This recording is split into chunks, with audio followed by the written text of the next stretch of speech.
नमस्कार साथियों, स्वागत है आपका दृष्टि आईएएस के इन फोकस प्रोग्राम में। मेरा नाम है मनीष। वैश्विक भूखमरी सूचकांक वैश्विक, क्षेत्रीय और राष्ट्रीय स्तर पर भूख को मापने और उसको ट्रैक करने का प्रमुख उपकरण है।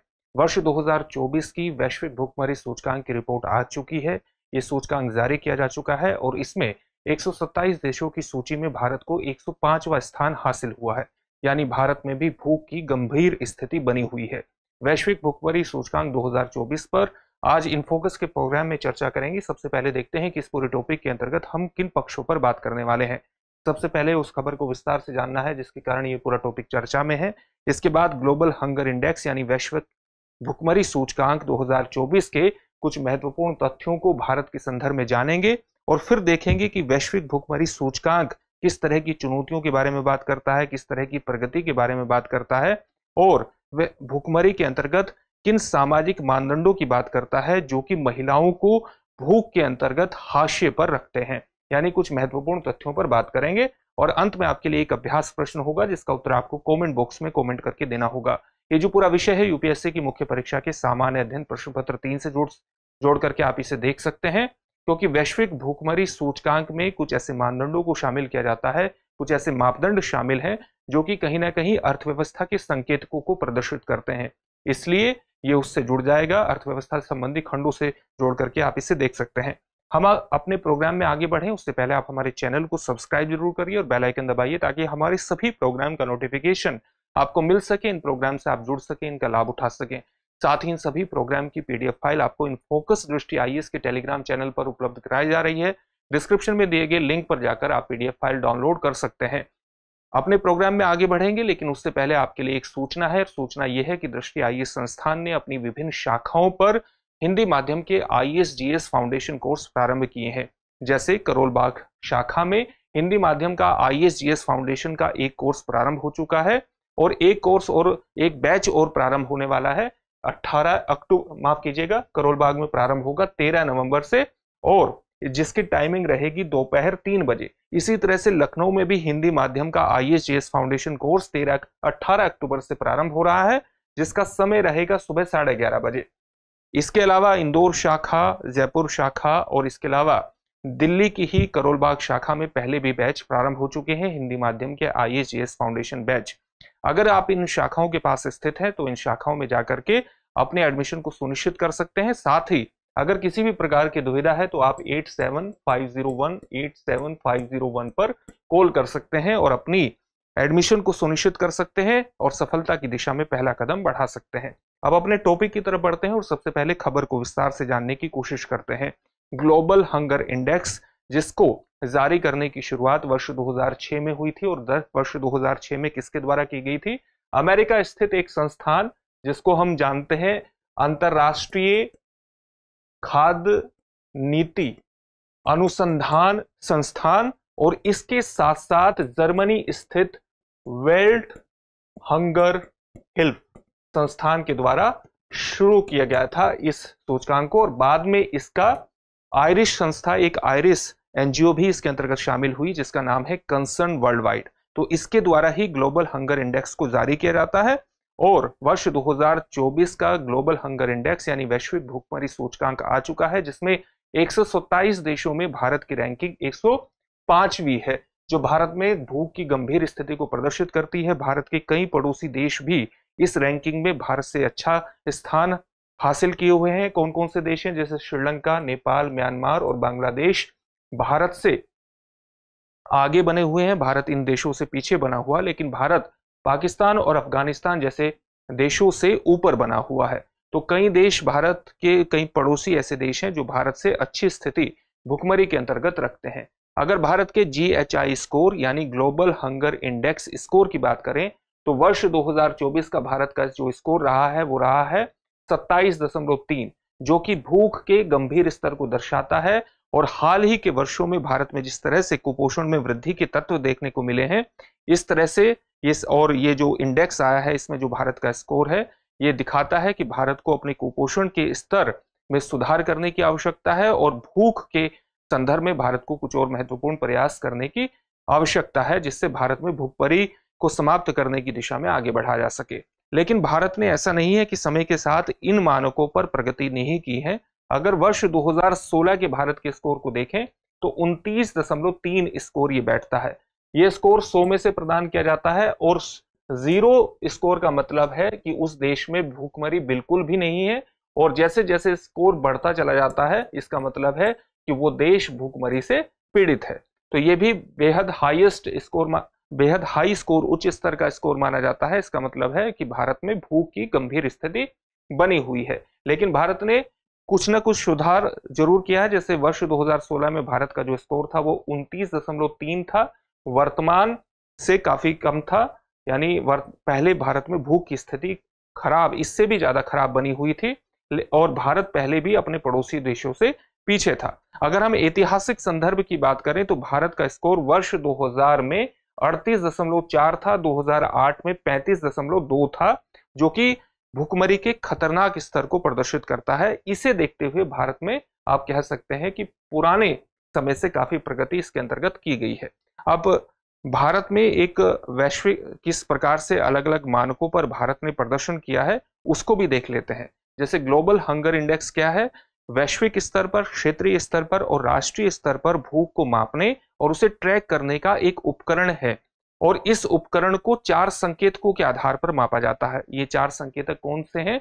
ये 4 संकेतक हैं। एक है अंडर नरिशमेंट यानी अल्प पोषण, एक है स्टंटेड यानी 5 साल से कम बच्चे अपनी उम्र के हिसाब से उनमें हाइट, उनका ऊंचाई कितनी कम है, इसके आधार पर मापा जाता है, इसके आधार पर मापन किया जाता है। इसी प्रकार से वेस्टेड बच्चों की संख्या कितनी है, इसका मतलब क्या हुआ? इसका मतलब यह है कि अपने उम्र के हिसाब से, अपनी उम्र के अनुपात के हिसाब से बच्चों में वजन कितना कम है, इसके आधार पर बच्चों को वेस्टेड होना या उनके कुपोषण को मापने की कोशिश की जाती है। इसी तरह से 5 वर्ष से कम बच्चों में बाल मृत्यु दर कितनी है, उसके आधार पर भी मापन किया जाता है।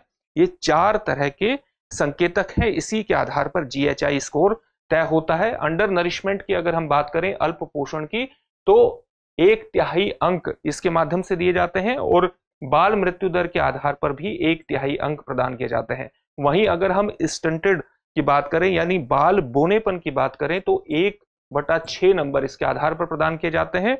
और साथ ही अगर हम बाल अल्प पोषण की बात करें, या आप कह सकते हैं कि वेस्टेड, जिस बच्चे में अपनी उम्र के हिसाब से वजन कम होता है उसको वेस्टेड की श्रेणी में रखा जाता है, तो इसके भी स्कोर 1/6 है।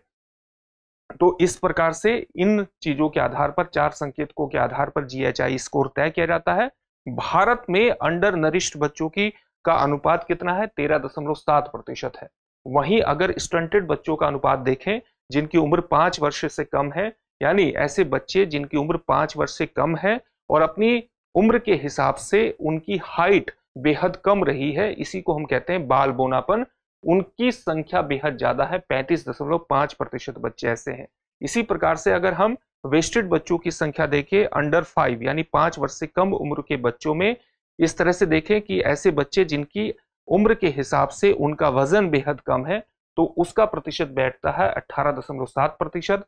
और इसी तरह से ऐसे बच्चे जो 5 वर्ष से कम की उम्र प्राप्त करने से पहले ही गुजर जाते हैं, उनकी मृत्यु हो जाती है, उनका प्रतिशत है 2.9%। इसके आधार पर भारत में एक अंक प्रदान किया गया है। अगर भारत में GHI स्कोर यानी ग्लोबल हंगर इंडेक्स स्कोर के ट्रेंड को देखें तो आप देख सकते हैं कि वर्ष 2000 में भारत का जो स्कोर था वो 38.4 था, 2008 में भारत का स्कोर 35.2 था, 2016 में 29.3 था, और अब 2024 में भारत का स्कोर 27.3 है। तो आप कह सकते हैं कि भारत इस क्षेत्र में निरंतर प्रगति कर रहा है। अल्प पोषण से, कुपोषण से पीड़ित बच्चों की संख्या लगातार कम होती जा रही है, लेकिन अभी भी भारत में वो स्थिति नहीं आई है जहां पर भारत को एक बेहतर स्थिति में के रूप में व्याख्यायित किया जा सके।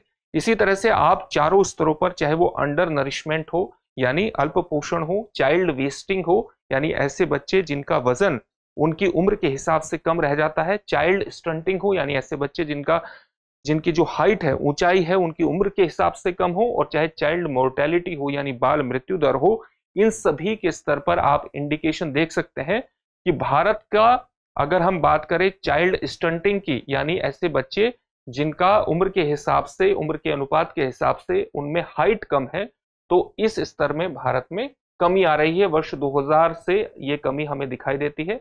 इसी प्रकार से अगर हम बात करते हैं चाइल्ड वेस्टिंग की, यानी ऐसे बच्चे जिनका उम्र के हिसाब से वजन कम है, तो ऐसे बच्चों की संख्या में हमें धीरे धीरे एक बढ़ोतरी, लेकिन 2016 से एक थोड़ी सी कमी दिखाई देती है। इसी तरह से अगर हम ऐसे बच्चों को देखने की कोशिश करें जिनमें अंडर नरिशमेंट है, अल्प पोषण है, तो अल्प पोषण वाले बच्चों की संख्या 2016 के मुकाबले वर्तमान में बढ़ी है। आप इसमें एक अपवर्ड ट्रेंड देखेंगे कि किस प्रकार से, इसलिए शुरुआत में हमने कहा था कि भारत में कुपोषण की स्थितियां और ज्यादा खराब होती हुई दिखाई दे रही है। जबकि हम अल्प पोषण की, ये बात हुई अल्प पोषण की, और अगर हम बात करते हैं चाइल्ड मोर्टेलिटी की, तो चाइल्ड मोर्टेलिटी में हमें एक निरंतर गिरावट देखने को मिलती है। तो भारत को कुपोषण के स्तर पर, अंडर नरिशमेंट, अल्प पोषण के स्तर पर एक सुधार करने की आवश्यकता है। अगर हम अन्य देशों के GHI स्कोर की बात करें तो उसमें भारत की स्थिति यहां पर दिखाई देती है, और यहाँ ये पाकिस्तान की स्थिति है, ये पापुआ न्यू गिनी की है, ये अफगानिस्तान की है, और ये DPR कोरिया की है। तो भारत में इनसे बेहतर स्थिति है, लेकिन उसके बावजूद भी भारत में बहुत गंभीर स्थिति भूख की आप कह सकते हैं। इसके अलावा अन्य देश, ये एशियाई देश हैं जिनमें, एशियाई और कुछ अन्य देश हैं जिनमें अभी, जिनकी स्थिति भारत से काफी बेहतर है। इनमें China, Mongolia, Thailand, Fiji, Sri Lanka, Vietnam, Malaysia जैसे देश शामिल है। तो भारत में काफी सुधार करने की आवश्यकता है भूखमरी के स्तर पर। अब कुछ और महत्वपूर्ण तथ्यों को देख लेते हैं। एक तथ्य यह है कि क्या वर्ष 2023 का जो सूचकांक जारी हुआ था उसकी तुलना वर्ष 2024 के सूचकांक से होनी चाहिए? तो इसका उत्तर है नहीं होनी चाहिए, क्योंकि कुछ नए मापदंडों को स्वीकार किया गया है, कुछ नई प्रणालियां हाल ही का वर्ष 2024 का GHI स्कोर निकालने के अंतर्गत अपनाई गई है, इसलिए दोनों में तुलना ठीक नहीं होगी। यह भी रिपोर्ट में साफ तौर पर कहा गया है, ये तुलना सही नहीं होगी। अगर हम बाल दुर्बलता की बात करते हैं तो इसके अंतर्गत हमें देखेंगे कि जो बाल दुर्बलता है उसके अंतर्गत भारत की स्थिति, यानी चाइल्ड वेस्टिंग के अंतर्गत भारत की स्थिति बेहद खराब दिखाई देती है। 18.7% का ये स्तर दिखाई देता है। बाल बोनेपन की भी दर भारत में 35.5% है। ये सारी दर हम देख चुके हैं। बाल मृत्यु दर 2.9% है। अल्प पोषण की व्यापकता 13.7% है। तो किस तरह की प्रगति और चुनौतियां भारत के सामने उपस्थित है? वर्ष 2000 के बाद भारत में बाल मृत्यु दर में सुधार दिखाई देता है, लेकिन भारत में कुपोषण का स्तर एक महत्वपूर्ण चिंता बना हुआ है। अभी हमने देखा था कि वर्ष 2016 के मुकाबले वर्ष 2024 में हमें कुपोषण का स्तर या अल्प पोषण के स्तर, अंडर नरिशमेंट बच्चों की संख्या में बढ़ोतरी दिखाई देती है, जिसमें कोविड-19 का भी एक रोल हो सकता है। तो इस स्थिति में भारत को सुधार करने की आवश्यकता है। वहीं दुर्बलता यानी वेस्टिंग और बौनेपन यानी स्टंटिंग की दर भी अभी उच्च स्तर पर मौजूद है, इसलिए यहाँ पर भी न केवल स्वास्थ्य मानकों को बेहतर तरीके से अपनाया जाना चाहिए, स्वच्छता का ख्याल रखना चाहिए, बल्कि हमें अपनी मेडिकल सुविधाओं में भी सुधार करने की आवश्यकता है, और साथ ही बच्चों तक पोषण की बेहतर सुविधाएं, न्यूट्रिशन की बेहतर सुविधाएं बच्चों के साथ साथ उनकी माता तक भी पहुंचाने की आवश्यकता है, ताकि बच्चों में इस तरह की समस्या, बोनेपन की समस्या और साथ ही वजन कम होने की समस्या हमारे सामने ना आए। अगर वैश्विक भुखमरी की बात करें तो वर्ष 2016 से ही इसमें प्रगति न के बराबर दिख रही है, बल्कि प्रगति ये थम सी गई है, और उसको ध्यान में रखते हुए वर्ष 2030 तक जो वैश्विक लक्ष्य है शून्य भुखमरी प्राप्त करने का, कि वर्ष 2030 तक विश्व शून्य भुखमरी का लक्ष्य हासिल कर लेगा SDG गोल के अंतर्गत, वो प्राप्त होता हुआ नहीं दिखाई दे रहा है, क्योंकि वर्ष 2016 के बाद भूख के स्तर में कोई प्रगति, भूख कम होने के स्तर में कोई प्रगति होती हुई नहीं दिखाई दे रही है। अगर हम सभी देशों के मूल्यांकन को ध्यान में रखें तो 127 देशों में 42 देश ऐसे हैं जहां पर भूख की स्थिति अभी भी खतरनाक और गंभीर बनी हुई है। अगर हम इन सभी मुद्दों को, भूख के मुद्दों को सामाजिक मुद्दों के साथ जोड़ें तो हमें पता लगता है कि कुछ ऐसे समुदाय जैसे महिलाएं हाशिए पर बनी हुई है, और वो भी हमारे समाज में भूख को बढ़ाने के अंतर्गत एक महत्वपूर्ण भूमिका निभाता है। रिपोर्ट में सीधे तौर पर कहा गया है कि जो भूख है, जलवायु परिवर्तन और लैंगिक असमानता, भूख, जलवायु परिवर्तन और लैंगिक असमानता के बीच संबंध स्थापित होता है।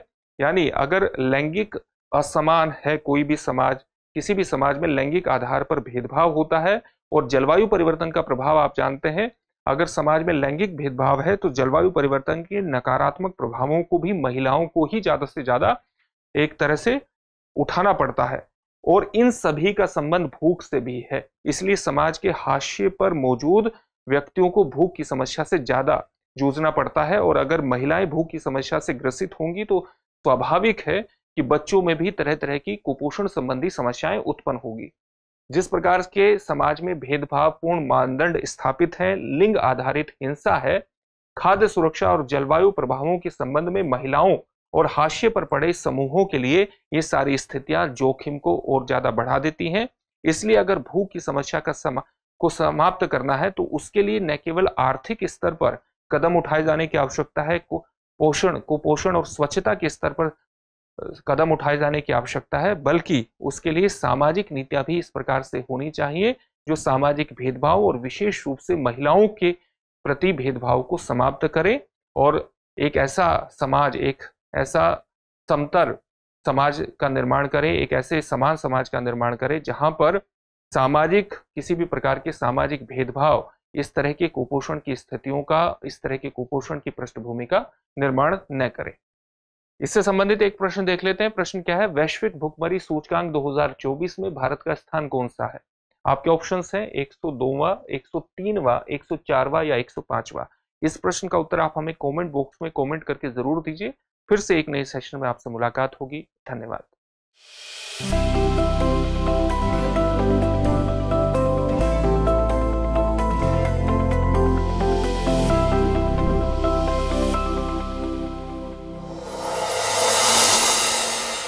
डियर व्यूअर्स, अपने एग्जाम की तैयारी को और बेहतर करने के लिए हमारे चैनल को लाइक, शेयर और सब्सक्राइब करना न भूलें।